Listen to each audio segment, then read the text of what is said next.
কিছু বলার, এবং এমনিতেও নেই আমাদের। কেন আমি আমার মনে করি আমার নেই, আমি অন্যদের কথা বলতে পারবো না কেন? সত্যি স্বামীজি নিজে বলেছিলেন যে 1500 বছর, এবং আমার মনে হয় যে 1500 বছরের 162 বছর সবে হলো, এবং সেই 162 বছর যদি ধরি 1902 থেকে আজ অব্দি 112 বছর হয়েছে। সেই জন্য স্বামীজিকে বোঝা এবং স্বামীজিকে বোঝানো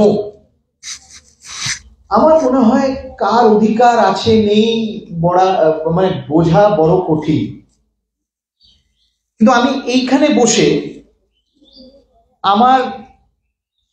আমি যখন শুনছিলাম এবং এইখানে সুন্দর যখন গান স্তোত্র মন্ত্র শুনছিলাম, এখানে বসে মনে হচ্ছিল যে ঠিক পেছনে শ্রী অরবিন্দের পবিত্র দেহাবশেষ, এমন একটি পবিত্র স্থলে, একটি পবিত্র ক্ষেত্রে আমরা বসে রয়েছি, এবং শ্রী অরবিন্দের পবিত্র দেহাবশেষের সান্নিধ্যে বসে আমরা স্বামীজিকে আমরা স্মরণ করছি। এবং আমরা জানি যে শ্রী অরবিন্দ তার নিজের লেখায় তিনি নিজে বলে গেছেন যে স্বামীজির কতটা প্রভাব তার জীবনে এবং তার যোগে, তার সাধনায় ছিল।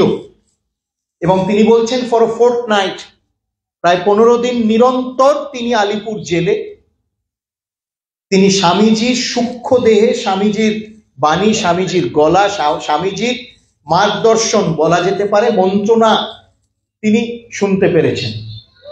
এবং তার যে আগামী দিনে সাধনার যে সূচনা, সেটা এক অর্থে সেই আলিপুর জেলে স্বামীজির মাধ্যমেই হয়েছিল।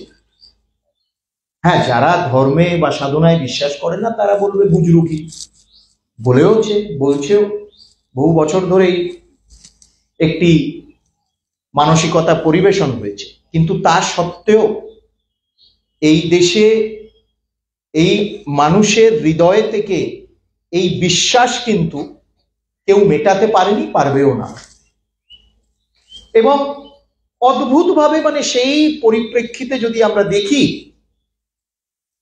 শ্রী অরবিন্দের দাদামশাই ঋষি রাজনারায়ণ বোস, মানে যাকে বলা হতো জাতীয়তাবাদের grandfather of nationalism. Bipin Chandra Pal বলেছিলেন ঋষি রাজনারায়ণ বোসকে গ্র্যান্ডফাদার অফ ন্যাশনালিজম। অর্থাৎ গ্র্যান্ডফাদার অফ ন্যাশনালিজম কেন? তিনি শ্রী অরবিন্দের গ্র্যান্ডফাদার বলে গ্র্যান্ডফাদার অফ ন্যাশনালিজম, এবং Shri Aurobindo is the father of nationalism.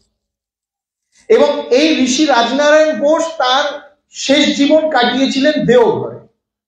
এবং আমরা যদি তার সেই 1872 সালের বই, শ্রী অরবিন্দের 71-72 সালের বই, শ্রী অরবিন্দের জন্মলগ্নের ঠিক সেই বছরেই লেখা হিন্দু ধর্মের শ্রেষ্ঠতা, সেই হিন্দু ধর্মের শ্রেষ্ঠতা বই ঋষি রাজনারায়ণ বোসের লেখা প্রথম আমাদের জাতীয় জীবন বা যারা চিন্তাশীল ব্যক্তি সেই সময়কার তাদেরকে নাড়িয়ে দিয়েছিল। এই যে আত্মবিশ্বাস, আমরা যে আত্মবিস্মৃতিতে ভুগছিলাম, মহাপাপ মহামৃত্যু কি? আত্মবিস্মৃতি। এবং সেই আত্মবিস্মৃতিতে যে আমরা ভুগছিলাম, ঋষি রাজনারায়ণ বোসের সেই বই হিন্দু ধর্মের শ্রেষ্ঠতা আমাদেরকে নাড়িয়ে দিয়েছিল। এবং যদি আমরা দেখি ঠিক তার 10 বছর আগে স্বামীজির জন্ম, সেই বছর শ্রী অরবিন্দের জন্ম, এবং সেই 72 থেকে 1905 কয়েক বছরের মধ্যে এমন একটি আলোড়ন সৃষ্টি হলো সারা ভারতবর্ষে যে একটি নবযুগের সূচনা হলো। এবং সেই জন্য দেওঘরে ঋষি রাজনারায়ণ বোস যখন তার শেষ বছর, শেষ জীবন কাটাচ্ছেন, স্বামীজি অনেকে তার সাথে গিয়ে দেওঘরে দেখা করতেন। তাকে বলা হতো দেওঘরের দ্বিতীয় শিব। বাবার ধাম সেখানে, এবং দেওঘরের প্রথম শিবের ধাম সেখানে, এবং দ্বিতীয় শিব হচ্ছে ঋষি রাজনারায়ণ বোস। স্বামীজি স্বয়ং সেখানে গিয়ে তার সান্নিধ্য লাভ করেছিলেন। এই কথাগুলো আমার আজকে এইখানে বসে মনে হচ্ছিল। এবং আমরা জানি যে ভগিনী নিবেদিতা শ্রী অরবিন্দের সাথে ওতপ্রোতভাবে জড়িত ছিল। এবং শ্রী অরবিন্দ যখন পন্ডিচেরি চলে যান, কর্মযোগিনের ভার সিস্টার নিবেদিতা ভগিনী নিবেদিতাকে দিয়ে গেছিলেন। এবং কালী দি মাদার, ভগিনী নিবেদিতার বই, সেটা এক অর্থে কম্পালসারি রিডিং, উচ্চ প্রশংসা শ্রী অরবিন্দ করেছেন। এবং স্বামীজির নিজের লেখা, বিশেষ করে কলম্বো টু আলমোড়া স্বামীজির যে ভাষণ, এবং আমি আপনাদের অনুরোধ করব, আপনারা নিশ্চয়ই পড়েছেন, কিন্তু বাংলা অনুবাদ করে কেউ যদি পরিবেশন করতে পারেন, ছোট্ট একটা লেখা, রেমিনিসেন্সেস অফ স্বামী বিবেকানন্দ, নলিনীকান্ত গুপ্তের লেখা, একান্ত সেবক, সাধক এবং আত্মসহায়ক শ্রী অরবিন্দের, এক সময় অগ্নিযুগের বিপ্লবী নলিনীকান্ত গুপ্ত। আমার শৈশবকালে পন্ডিচেরিতে তার সান্নিধ্য লাভ করার সুযোগ হয়েছে। এবার নলিনীকান্ত গুপ্ত লিখছেন যে তখন তিনি যখন আলিপুর বোমার মামলায় অভিযুক্ত এবং একান্ত কারাবাসে, নির্জন কারাবাসে, সলিটারি কনফাইনমেন্টে, তখন তার হাতের lectures from Colombo to Almora এলো স্বামী বিবেকানন্দ। এবং যখন তিনি বাঁচবেন কি মরবেন, দ্বীপান্তরে যাবেন কি যাবেন না, আগামী দিনে ফাঁসির সাজা হবে কি হবে না, একটি গভীর অনিশ্চয়তার মধ্যে তিনি দিন কাটাচ্ছেন, নির্জনে, সলিটারি কনফাইনমেন্ট। মানে ব্রিটিশরা, আজকে সূর্য সেন মাস্টারদার, আজকে তার বলিদান দিবস, অর্থাৎ কোনোটাই কাকতালীয় না, কিন্তু সবটাই সমাগম একটি ক্ষেত্রে, এবং সে ক্ষেত্র হলো একটি লক্ষ্য, সে ক্ষেত্র হলো ভারত মাতা। এবং একদিকে শ্রী অরবিন্দ, একদিকে স্বামী বিবেকানন্দ এবং নলিনীকান্ত গুপ্ত বলছেন যে তার হাতে lectures from Colombo to Almora যখন এলো, তিনি সেই বই পড়তে আরম্ভ করে তার শরীরে, তার মনে, তার হৃদয়ে নতুন শক্তি সঞ্চার হলো, এবং কি হবে না হবে তার চিন্তা তিনি বন্ধ করলেন। কিন্তু আগামী দিনে ভারত মায়ের ভালো হবে, ভারত মা মুক্তি পাবেন এবং সারা পৃথিবীকে পথ দেখাবেন, এটা তিনি তার হৃদয়ঙ্গম করে এই বিশ্বাস সুদৃঢ় হলো। আমার মনে হয় যে, এবং আপনারা জানেন যে স্বামীজিকে বহু বছর, মানে ব্রিটিশ টিকটিকি বলে, মানে সিআইডি কে সেই সময় টিকটিকি বলা হতো, যারা ওই গোপনে গোপনে খবর দিত ব্রিটিশদেরকে। স্বামীজিকে ব্রিটিশ টিকটিকি অর্থাৎ গোয়েন্দারা বহু বছর অনুসরণ করেছে, এবং তিনি সারা ভারতবর্ষে যখন পরিব্রাজক হিসেবে ঘুরে বেরিয়েছেন, তখনও তারা স্বামীজিকে অনুসরণ করেছেন। এবং তাদের রিপোর্ট যদি তোমরা পড়ো, আরো তোমরা যখন বড় হবে দেখবে, পড়বে, যখন গবেষণা করবে, তোমাদের মধ্যে অনেকে দেখবে যে তারা বারবার বলছে একজন বলিষ্ঠ দেহ, সুন্দর কলেবরের একজন সন্ন্যাসী, সে সারা ঘুরে বেড়াচ্ছে, এবং ঘুরে বেরিয়ে বিভিন্ন, যেখানে মানুষ প্রতিবাদ করছে, যেখানে অধর্ম হচ্ছে, সেইখানে সেই সন্ন্যাসীকে কিন্তু আমরা নজর করছি, দেখতে পাচ্ছি। অর্থাৎ তিনি যখন পরিব্রাজক তার জীবন শুরু করলেন, পায়ে হেঁটে হেঁটে সারা ভারতবর্ষ, পন্ডিচেরিও গেছেন স্বামী 1893-তে। এটা আমার খুব অদ্ভুত লাগে যে 1893-তে স্বামীজি পন্ডিচেরিও গেছেন, পন্ডিচেরিতে গিয়ে থেকেছেন সেখানে, এবং 1910 সালে শ্রী অরবিন্দ নিজে পন্ডিচেরি যান। তো he became a condensed India, অর্থাৎ তিনি পরিব্রাজক হিসেবে শুরু করলেন, এবং শেষে যখন কন্যাকুমারী সেই ভারতের শেষ প্রান্তের শিলায় গিয়ে বসে যখন ধ্যানমগ্ন হলেন যে আগামী দিনে তার কি করণীয়, he became a condensed India, অর্থাৎ সারা ভারতবর্ষ তার মধ্যে সমাহিত, সারা ভারতবর্ষ তার মধ্যে সমাহিত হয়ে তিনি ভারতবর্ষ হয়ে উঠলেন। আমার মনে হয় যে আমরা এইভাবে যদি স্বামীজির ধ্যান ধারণা করি, তাহলে আমাদের আগামী দিনে যে এক এক সময় কিছু প্রবন্ধ লেখা হয় না, রেলেভেন্স অফ স্বামী বিবেকানন্দ, আমার মনে হয় প্রবন্ধের টাইটেলগুলোই হচ্ছে খুব খুব অদ্ভুত। এর প্রাসঙ্গিকতা উত্তর বেড়ে যায়। আমরা রেলেভেন্স, কারুর প্রাসঙ্গিকতা নিয়ে তখনই লিখবো যখন আমাদের মনে হবে যে প্রাসঙ্গিকতা হয়তো কমে আসছে, আমাদের সিদ্ধ করতে হবে যে না, প্রাসঙ্গিক রয়েছে। যারা এক অর্থে অপ্রাসঙ্গিক, অর্থাৎ প্রাসঙ্গিকতার ঊর্ধ্বে, তারা চিরপ্রাসঙ্গিক, চিরকালের জন্য প্রাসঙ্গিক। কেন? তারা প্রত্যেক কাল কালখণ্ড প্রজন্মের সাথে সাথে আরো বেশি প্রাসঙ্গিক হয়ে ওঠে, এবং এই কারণে তারা হয়ে ওঠে কেন তাদের বাণী, তাদের দিশা, তাদের কর্মকাণ্ড, তাদের জীবনের মাধ্যমে প্রত্যেক প্রজন্ম কিছু নতুন আহরণ করতে পারে। আমার এখানে দাঁড়িয়ে আরেকটা কথাও মনে হচ্ছিল যে 1902 সালে স্বামীজির তার সমাধি, 1901 সালে জুলাই মাসে শ্যামাপ্রসাদ মুখার্জির জন্মালো 6 জুলাই, অর্থাৎ 1901 6 জুলাই, 1902 4 জুলাই স্বামীজির মহাসমাধি। শ্যামাপ্রসাদের যখন প্রায় 1 বছর বয়স তখন।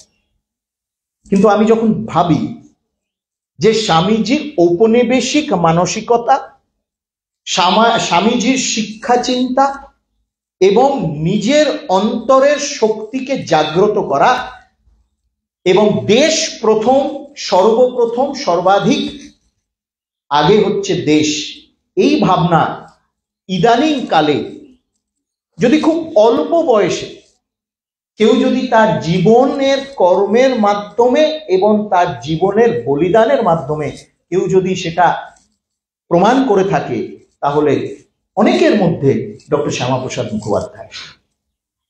এবং সেই জন্য আমার মনে হয় যে স্বামীজির মধ্যে সবাইকে আমরা খুঁজে পাবো এবং সবার মধ্যে আমরা স্বামীজিকেও খুঁজে পাব। অনেকের প্রশ্ন থাকে যে স্বামীজির স্বপ্নের ভারতবর্ষ, 13.5 কোটি মানুষ, অর্থাৎ ভারতবর্ষের 7% জনসংখ্যার 60%, গত কয়েক বছরে 13.5 কোটি মানুষ একেবারে প্রত্যন্তর গরিবি থেকে উঠে এসছে, একটু স্বাবলম্বী হয়েছে, স্বাচ্ছন্দ্য ভোগ তারা করছে। সারা ভারতবর্ষের জনসংখ্যার 7%। এ হচ্ছে স্বামীজির ভারতবর্ষের সূচনা, 13.5 কোটি জনসংখ্যা। অনেকে জিজ্ঞেস করছে যে স্বামীজির ভারতবর্ষে, স্বামীজির স্বপ্নের ভারতবর্ষ। আমার কাছে একটি উদাহরণ, কেন আমি নিজে শিক্ষা জগৎ নিয়ে বিভিন্ন কাজ করি, আমার একটা রুচি রয়েছে, আমরা সবাই এখানে শিক্ষক। কিছুদিন আগে এখানে জাতীয় শিক্ষানীতি নিয়ে যে একটি খুব সুন্দর সেমিনার হয়েছে, আমরা যদি আমাদের জাতীয় শিক্ষা আন্দোলন দেখি, সে জাতীয় শিক্ষা আন্দোলনের উৎস স্বামীজির মন্ত্র দিয়ে। তিনি যখন রাজস্থানে ঘুরে বেড়াচ্ছেন, যোধপুরে, সেখানে একটি যুবকদের একটি গোষ্ঠীতে তিনি বসে আছেন, সেখানে বলছেন, একটি আলোচনা সভা হচ্ছে, সেখানে ঠিক এই কথা, অরুণদা, সায়েন্টিফিক টেম্পল, সারা পৃথিবীতে যা আধুনিক আধুনিক গবেষণা হচ্ছে, আধুনিক চিন্তাভাবনা উদয় হচ্ছে, আমরা সেদিকে সজাগ থাকি এবং আমরা পৃথিবীর থেকে সব নতুন নতুন চিন্তা ভাবনা, নতুন নতুন গবেষণা সবটাই নিই, কিন্তু সেটা আমরা নিজেদের মতন করে আমাদের দেশে যাতে আমরা পরিবেশন করি। আমরা ওই যে আপনারা সুন্দর যে মন্ত্রটা বললেন না, অনুকরণ যাতে আমরা না করি। তারপর তিনি বলছেন আমাদের ঐতিহ্য, সাংস্কৃতিক ঐতিহ্যের উপর বিশেষ জোর দিচ্ছেন। এবং আপনারা জানেন যে তিনি যখন জাপানে যাচ্ছেন, এই জাপানে যখন টোকিও হয়ে যখন আমেরিকায় যাবে, সেই জাহাজে সেই সময় জামশেদজি টাটা ছিলেন, সবাই জানেন। এবং জামশেদজি টাটা বলছেন, কথোপকথন হচ্ছে স্বামীজির সাথে, স্বামীজি বলছেন যে হ্যাঁ, খুব ভালো কথা, বিদেশে আমাদের অনেক যুবক যুবতীরা যাচ্ছে, কিন্তু তারা বিদেশে গিয়ে বিদেশের টেকনোলজি শিখে এসে দেশে যাতে কারখানা নির্মাণ করে, দেশে সেই টেকনোলজি প্রযুক্তির উপযোগ তারা যদি যাতে ব্যবহার করে, দেশকে স্বাধীন করতে, দেশকে স্বাবলম্বী হতে, আমি তাই চাই।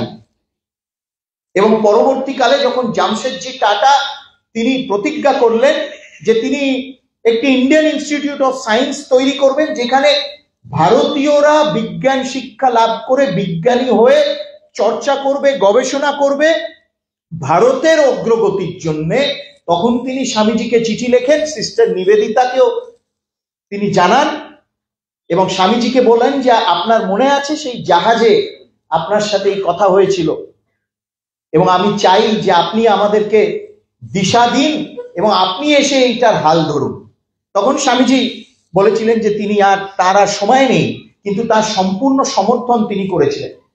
কার্জন তার বিরোধিতা করেছিলেন এবং অনেক ব্রিটিশ সরকারের বড় বড় আমলারা তখন হেসে ফেলেছিলেন যে ভারতীয়রা কিভাবে বিজ্ঞান চর্চা করবে, ইন্ডিয়ান ইনস্টিটিউট অফ সায়েন্স কিভাবে তৈরি করবে। তখন জগদীশ চন্দ্র বসু, সিস্টার নিবেদিতা, তারা রুখে দাঁড়িয়ে একটি বিশাল জনসমর্থন তারা তৈরি করেছিলেন, দাঁড় করিয়েছিলেন এর পক্ষে। অর্থাৎ স্বামীজির চিন্তা ভাবনা এবং এইসব নথিভুক্ত রয়েছে। আমাদের সেগুলো আরো বেশি করে পড়লে মনে হবে কতটাই স্বামীজি প্রাসঙ্গিক। এবং আজকে প্রধানমন্ত্রী নরেন্দ্র মোদী নাসিকে অসাধারণ কথা তার শুরুতেই বলেছেন, শ্রী অরবিন্দ এবং স্বামী বিবেকানন্দের আদর্শের ভারত আগামী 25 বছর আমরা নির্মাণ করতে চাই।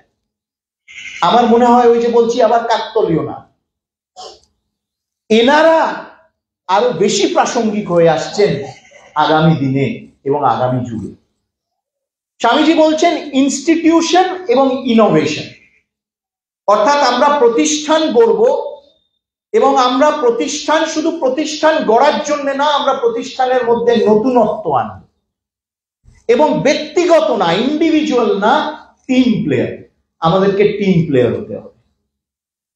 এবং সেই জন্য স্বামীজির স্বপ্নের ভারতবর্ষের মধ্যে জাতীয় শিক্ষা নীতি, একটি যে একবিংশ শতাব্দীর ভারতকে একটি নতুন, অরুণদা বললেন যে আমরা চিরকাল একটি নলেজ সোসাইটি ছিলাম, অর্থাৎ ভারতবর্ষে সারা পৃথিবী থেকে বিদ্যার্থীরা, মানুষরা আসতেন এখানে পড়াশোনা করবে বলে।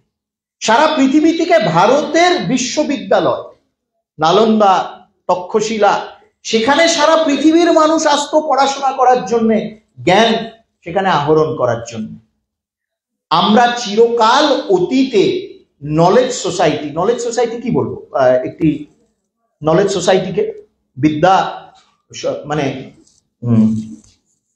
নলেজ সোসাইটি আর কি, মানে হ্যাঁ হ্যাঁ হ্যাঁ বিদ্বৎ সমাজ, আমরা একটা জ্ঞানী সমাজ, বিদ্বৎ সমাজ চিরকাল ছিলাম এবং সারা পৃথিবী আসতো এইখানে পড়াশোনা করার জন্য। নালন্দা বিশ্ববিদ্যালয়ের লাইব্রেরি বলে, যখন লাইব্রেরিকে জ্বালিয়ে দেওয়া হলো 6 মাস ধরে সেই লাইব্রেরি পুস্তকালয় জ্বলেছিল। এবং এই জাতীয় শিক্ষানীতি একাধারে আমাদের ঐতিহ্য, আমাদের ভাষা, আমাদের জ্ঞান পরম্পরা এবং আমাদের গবেষণা করার যে প্রবণতা রয়েছে, ভারতীয় মানসিকতায় গবেষণা করার যে প্রবণতা, না হলে জগদীশ চন্দ্র বোস হতো না, সিভি রামানও হতেন না, স্যার আশুতোষ মুখার্জিও হতেন না, সর্বজন বিদিত এরা যারা অতীতে ছিলেন তারা তো সবচেয়ে উজ্জ্বল দৃষ্টান্ত যে ভারতীয়দের মধ্যে গবেষণা করার মানসিকতা সারা পৃথিবীতে একসময় সর্বজন বিদিত ছিল। এবং গবেষণা, ভারতীয় ভাষা, আমাদের সংস্কৃতি এবং বিভিন্ন ডিসিপ্লিনে, বিভিন্ন সাবজেক্টে যে যেমন তার প্রবণতা, সেই সাবজেক্টে নিজের দক্ষতা প্রমাণ করতে পারবে। আমি যদি খুব একেবারে মূলে যদি বলি, তাহলে এই জাতীয় শিক্ষানীতি আমাদের শিক্ষা জগতে, আমাদের শিক্ষা দক্ষতা এবং আমরা যে একটি জ্ঞান সমাজ, একসময় একটি জ্ঞানময় সমাজ ছিলাম, সেই আত্মমর্যাদা, আত্মবিশ্বাসটাকে কিন্তু ফিরিয়ে দিয়েছে। সেই জন্য আমি বলি, আর সব যদি ছেড়ে দিই, আমি যদি বলি যে স্বামীজির স্বপ্নের ভারতবর্ষ, হ্যাঁ, এই জাতীয় শিক্ষানীতি যদি তাকে যদি বাস্তবায়িত করা যেতে পারে, তাকে যদি একটি রূপ দেওয়া যেতে পারে, আগামী দিনে কিন্তু স্বামীজির জীবনের একটি বিশাল যে দিক ছিল, সেটা ছিল শিক্ষা। শিক্ষার মাধ্যমে চেতনার বিকাশ এবং চেতনার বিকাশের মাধ্যমে ঔপনিবেশিক মানসিকতার অবসান, এটা কিন্তু আগামী দিনে সুনিশ্চিত ঘটবেই। এবং সেই জন্য এটা একটা দিক, আমাদের সাংস্কৃতিক ঐতিহ্যের প্রতি আমাদের সজাগতা, আমাদের সাংস্কৃতিক ঐতিহ্য, সাংস্কৃতিক কেন্দ্রগুলোর পুনরুদ্ধার যা হচ্ছে, আমরা অপেক্ষা করে আছি 22শে জানুয়ারির জন্য। এবং এই 22শে জানুয়ারি কিন্তু, এবং আপনারা যদি সোমনাথ মন্দির নিয়ে স্বামীজি কি লিখেছেন পড়েন, 13 বার সোমনাথ মন্দির ভাঙা হয়েছিল, 13 বার আবার সেই সোমনাথ মন্দির আবার নির্মাণ করা হয়েছিল। আমার কথা না, কিন্তু এ কোনো এর দলমত নির্বিশেষে স্বামীজির কথা।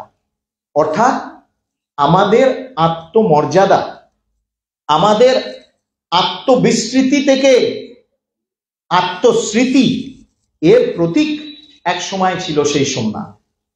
এবং সেই জন্যে 22শে জানুয়ারির জন্য যে আমরা অপেক্ষা করছি, একটি আমাদের সাংস্কৃতিক, আমাদের আধ্যাত্মিক ধার্মিক ঐতিহ্যের পুনর্জাগরণ।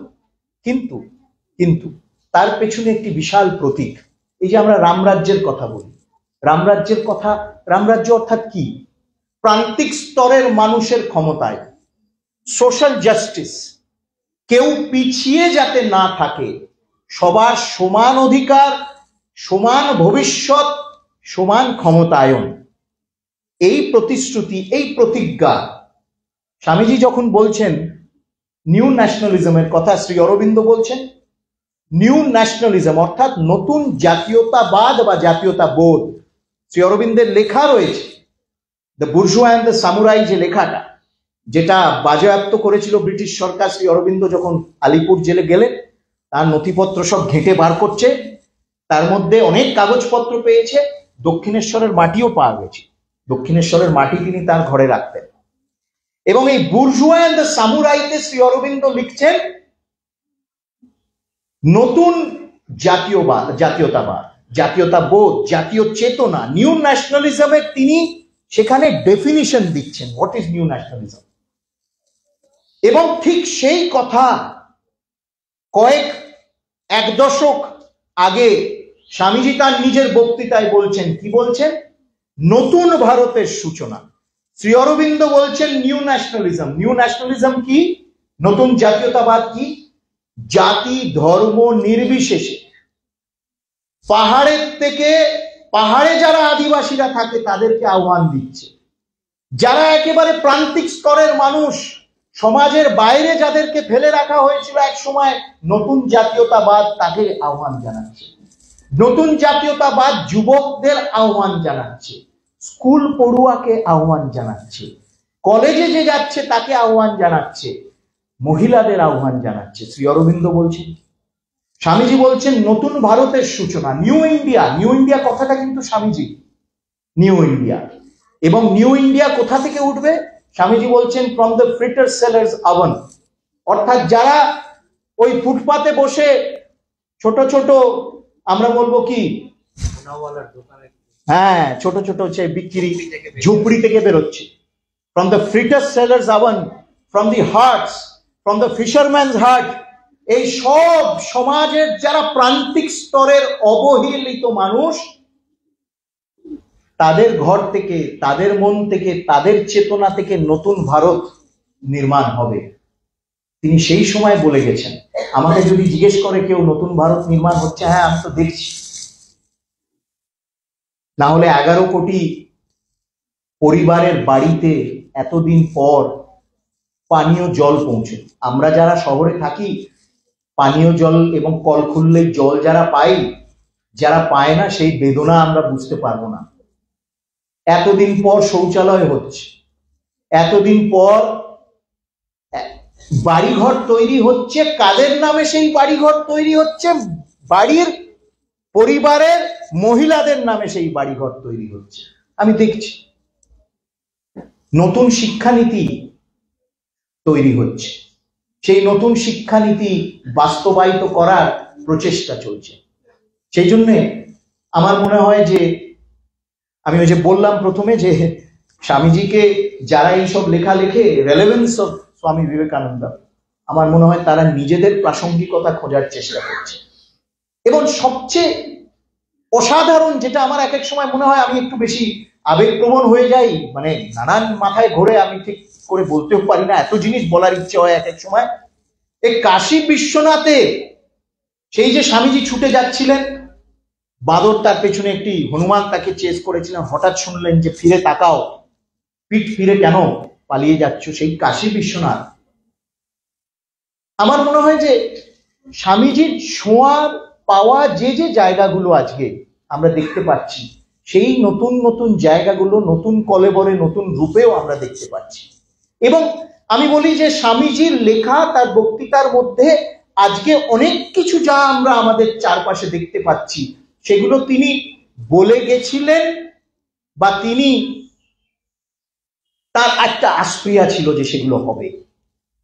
এবং সেই জন্যে আমার মনে হয় যে তাকে যখন আজকে আমরা স্মরণ করছি, তাকে যখন আজকে আমরা আমাদের হৃদয়ের শ্রদ্ধার্ঘ্য নিবেদন করছি, আমি অনেক বছর পর, অরুণদা, আমি অনেক বছর পর আজকে স্বামীজিকে নিয়ে বললাম, কেন আমি একটা প্রতিজ্ঞা করেছিলাম বেশ কয়েক বছর ধরে, ওই বছরে একবার স্বামীজিকে নিয়ে আমাকে সব বলতে ডাকবে আর আমি গিয়ে বলবো। অনেকে আজকের দিনে খুব ব্যস্ত হয়, তা এখানে যায় ওখানে যায় স্বামীজির ওপর বলতে, কিন্তু আমি সারা বছর স্বামীজির জন্য কি করছি। আমি নিজেকে বলেছিলাম আমি যদি সেই মূল্যাঙ্কন না করতে পারি, আমি কিছু কয়েক বছর একটু চুপ করে থাকবো। কিন্তু আজকে আমি তো আর বাইরে কোথাও আসিনি, আমি নিজের জায়গাতেই এসেছি। এবং আজকে এইখানে শ্রী অরবিন্দের দেহাবশেষের পাশে দাঁড়িয়ে এই কিছু মনের কথা বলার সুযোগ পাওয়াটা, আমি মনে করি এটা খুব, সত্যি আমি খুব ভাগ্যবান, আপনাদের কাছে কৃতজ্ঞতা জানাই। শেষে বলবো যে নিজেদের দিকে, নিজেদের অন্তরে ঘুরে দেখবেন, ওই যে একটা প্রশ্ন, স্বামীজির একটা কথা যদি, একটা দিক যদি ধরি, একটা দিক, what did he represent, what did he represent, উনি কিসের প্রতীক ছিলেন?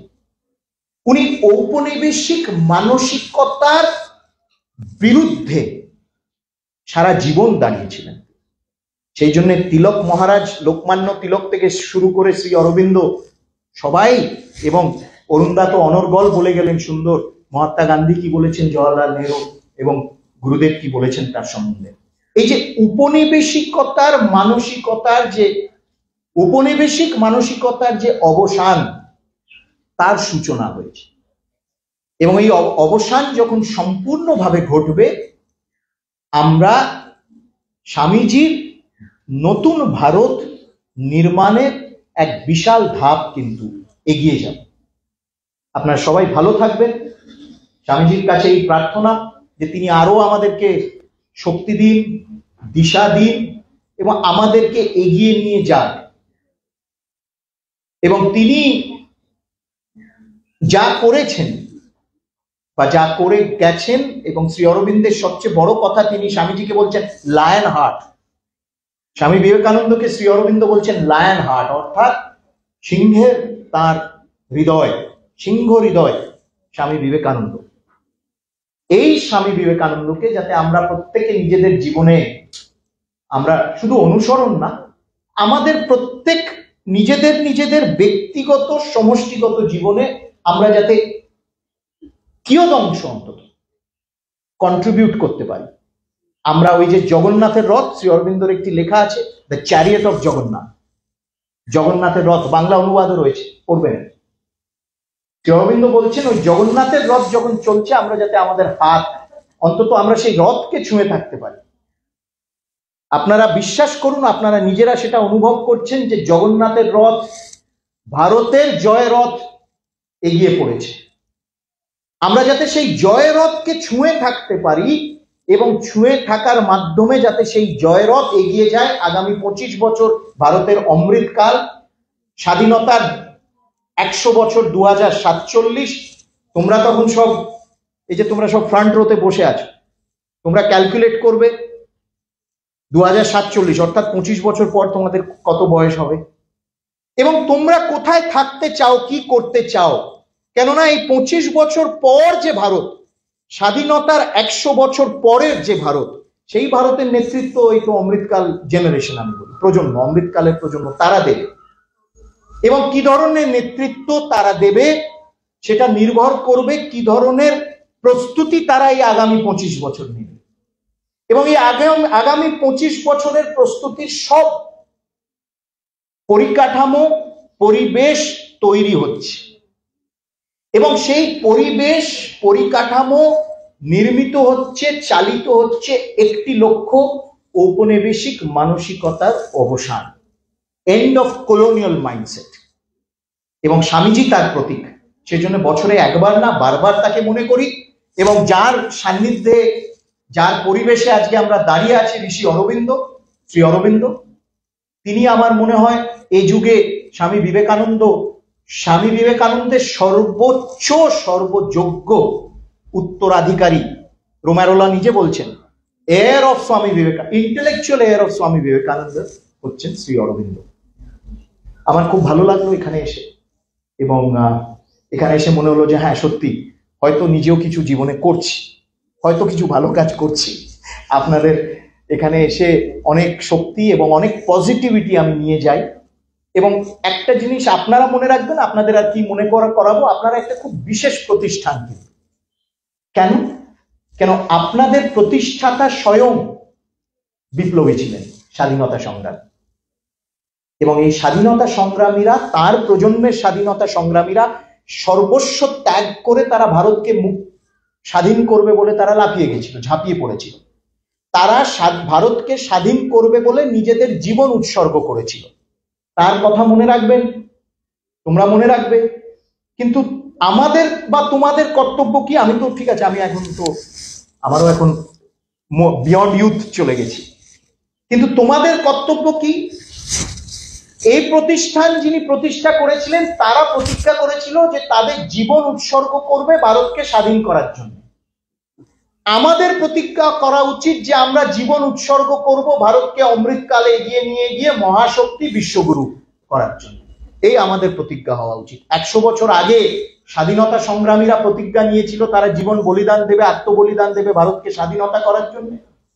100 বছর স্বাধীনতার ভারতকে আমরা বিশ্বগুরু, শ্রী অরবিন্দের স্বপ্নের বিশ্বগুরু করব, সেই প্রতিজ্ঞা আমাদের নিতে হবে। আমরা আমাদের জীবন উৎসর্গ যাতে করতে পারি, তার এই কথাই বলার ছিল। আপনারা সবাই ভালো থাকবেন। এবং এই জানুয়ারি মাস 2024 চিরস্মরণীয় মাস হয়ে থাকবে আমাদের জাতীয় জীবনে, আমাদের সকলের জীবনে। একটি নতুন যুগের সূচনা হবে, এবং সেই যুগে আমাদের পথপ্রদর্শক স্বামী বিবেকানন্দ আমাদের পাথেও তার অমর বাণী। নমস্কার। ঠান্ডা লাগলো না? আপনি সব বসে মাটিতে বসে। অনেক অনেক ধন্যবাদ।